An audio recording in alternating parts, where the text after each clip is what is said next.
Now let's get into Drake, because wow, the way he's getting clowned right now is next level. People online are dragging him for what looks like a completely staged fan meet and greet, while at the same time, Pusha T slipped in some slick shots during his lawsuit drama with Drake. And trust me, Pusha's shade wasn't loud, but it was sharp enough to let everyone know exactly where he stands. The fake fan situation is wild. A bunch of clips started spreading around, supposedly showing fans waiting outside Drake's hotel in Cologne, Germany, screaming and cheering for him like it was Beatlemania. But here's the catch. Every single video only came from Drake's own team and stan pages. Nobody else posted these clips. That already raised eyebrows.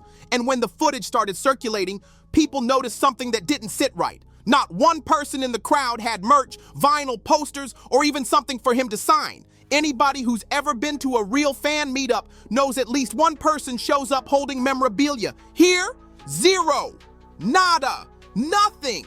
So now the question is, was this all fake? The internet thinks so because when you look closer, people figured out that the so-called fans cheering for Drake actually matched up with a local crowd hire group. Yup, you can literally pay them to show up and act excited for you to make it look like you're more popular than you are. That's the type of corny PR stunt people expect from a struggling influencer, not one of the biggest names in hip-hop. But here we are watching Drake get exposed in real time. And as if that embarrassment wasn't enough, the timing couldn't be worse. Drake is still catching heat for being the first rapper to sue after a lyrical battle. That move alone already had fans calling him soft. And now this staged fan stunt makes him look even weaker. People online are straight up calling him Karen with a mic and Cupcake, saying he's ruining rap by turning beef into a courtroom soap opera. One person even joked he's basically turned himself into the Jerry Springer Show, airing his drama for everyone instead of keeping it hip-hop. Meanwhile, Pusha T's shade hit differently. He didn't need to scream or rant, just a slick little move during his set that let the world know he's clowning Drake without even trying too hard.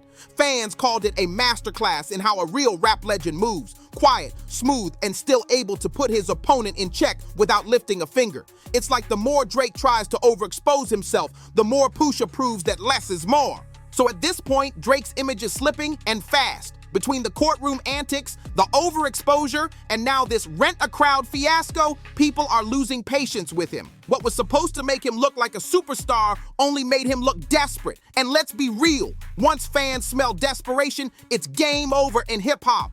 But even with all this chaos, here's where things get messy. Despite Drake's team recording the fans, instead of the fans recording Drake, engagement farmers online jumped right in. They flooded timelines with cringy captions designed just to rack up likes. And of course, they had the nerve to compare Drake to Michael Jackson again. Seriously? That comparison makes no sense whatsoever, and it's beyond embarrassing. But here's the problem. Since most people today seem to lack even the most basic media literacy or critical thinking skills, a whole debate broke out. Folks were arguing about which other artist could walk out of a hotel room and get that kind of reaction. The thing is, this crowd wasn't even that big, yet somehow Drake's lobbyists were trying to spin it into Beatles-level hysteria. Let's be real, putting Cupcake Drake in the same conversation as MJ and the Beatles, that's wild. The reality is this whole so-called meetup looked staged from the jump. Now let's compare. When Kendrick Lamar made a surprise appearance at SSA's Not Like Us pop-out before the second show of the Grand National Tour at MetLife Stadium. Now that was real energy. You could literally see thousands of people at the second biggest mall in the US lining up just to catch a glimpse of Kendrick. That's genuine love. That's aura. That's star power you can't fake. And here's the kicker. When Kendrick shows up, fans record him. Phones are everywhere, capturing every second because people want proof they saw him. Meanwhile, with this Drake meet and greet, his own team was filming the crowd instead of the crowd filming him. That says it all. It looked like a staged PR move from the beginning, and no amount of fan page edits is gonna change that. So breaking this down, it's clear what's happening. Drake's camp is pushing these fake optics to sell the idea that he's on MJ's level, while at the same time dragging this rap beef into the courtroom to justify a lawsuit. But the facts don't lie. In Cologne, Germany, what actually went down doesn't match the hype his team is trying to sell us. And the more you look, the more it feels like Drake is selling smoke and mirrors instead of showing real star power. It looks like the PR machines have been running at full speed this week, not just for Drake, but even for his buddy Yate. Yate pulled in a crowd too, and every stan page made sure to post about it, hyping it up as if this somehow proved Yate was suddenly on the same level as MJ or Drake. If we're going by that logic, then I guess Yate is a global icon now too, right? The delusion is crazy. But here's where things get really interesting. When we put this so-called Drake meet and greet side by side with legendary fan interactions, like Michael Jackson stepping out into public or Kendrick Lamar's surprise moments, it all starts to crumble. Not a single viral clip from this Cologne incident actually shows Drake walking out and engaging with the crowd. Think about that. With all these videos floating around, you'd expect at least one clear shot of him stepping out, waving, talking, anything, but nope. Nothing. That silence says more than anything else. And this is where critical thinking kicks in. For the die-hard Drake stans, relax and hear this out. You're being played. The reality is, Drake is desperate to show that people are still behind him during this messy lawsuit era.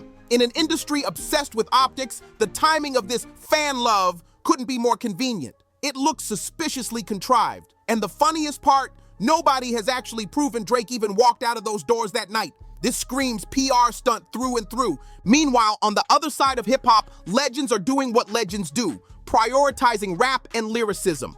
Pusha T and Malice, the Clips, are out on tour delivering straight masterclasses in live rapping. Their shows keep leveling up, proving that real artistry doesn't need smoke and mirrors. Their new record, Let God Sort 'Em Out, has only elevated their status. While Drake's team clogs the culture with fake clips and legal complaints, Pusha and Malice are building a legacy on stage every single night. And here's where it gets even better. Drake's lawsuit drama has now roped in the Clips, dragging their label history into the mess. Drake's whining that if Pusha's music can be censored, then Kendrick's should be too. It's pathetic, honestly. But instead of stressing, Pusha's been laughing. Free from label politics, he's a free agent now, and that means he can say whatever he wants without being silenced. So what does Push do? He trolls Drake in the funniest way possible. After a fan posted about how their son loved the Clips show, Push replied, "Shout out to all the great dads raising sons with excellent musical taste." And just like that, he clowned Drake by referencing the very thing that's haunted him for years, his messy situation with fatherhood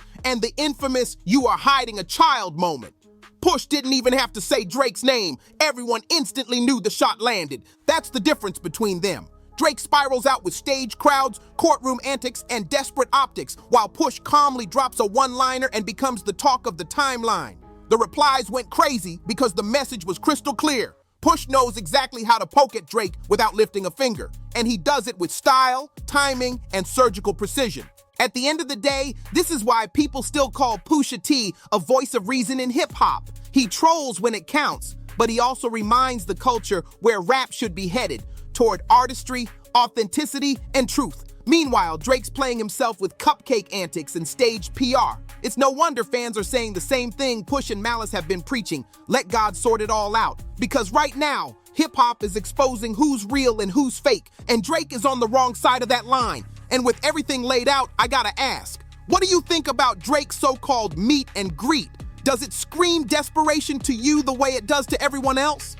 Because let's be real, when have we ever seen a fan event filmed only from the artist team and not the fans themselves? That alone makes it look shady.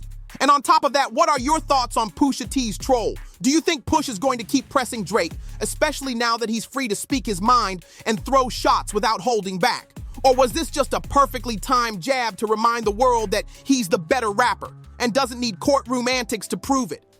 Either way, Push made it clear he can flip the script on Drake at any moment. And the funniest part is, he doesn't even have to break a sweat doing it. So now it's your turn. Drop your thoughts in the comments, because I know this debate is only getting hotter. Was Drake's PR stunt the most embarrassing move of his career so far? And do you think Pusha T is gonna keep trolling him, or will he just leave Drake to keep spiraling on his own?